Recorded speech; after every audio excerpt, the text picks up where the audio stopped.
குடலை சுத்தமாக வச்சுக்கணும், சளி இல்லாமல் இருக்கணும், உடல் ஆரோக்கியமாக இருக்கணும். அதை எப்படி பண்ணுறது அப்படின்னா ஒன்றும் இல்லைங்க, ரொம்ப சிம்பிளாக சொல்கிறேன்.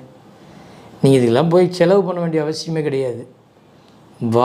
டெய்லி தேனில் போட்டு நெல்லிக்காய் ஒன்று சாப்பிடுங்க, ரெகுலராக வெறும் வயிற்றில். இதை சாப்பிட்டு வாங்க, அடிக்கடி நெல்லிக்காய் தண்ணி குடிங்க. நான் என்னெல்லாம் ஆக்டிவேஷன் ஆகணுமோ அத்தனை விஷயங்களும் ஆக்டிவேஷன் ஆகிட்டே இருக்கும்.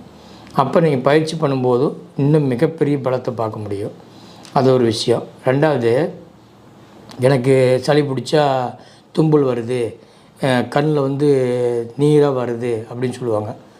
அதுக்கு ஒரு சிம்பிளான ஒரு விஷயம் சொல்கிறேன்.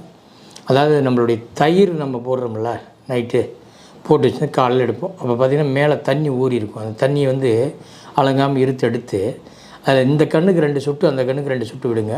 கண் எரிச்சல், கண் வலி, கண் சம்பந்த பிரச்சனைகள் அனைத்தும் அதில்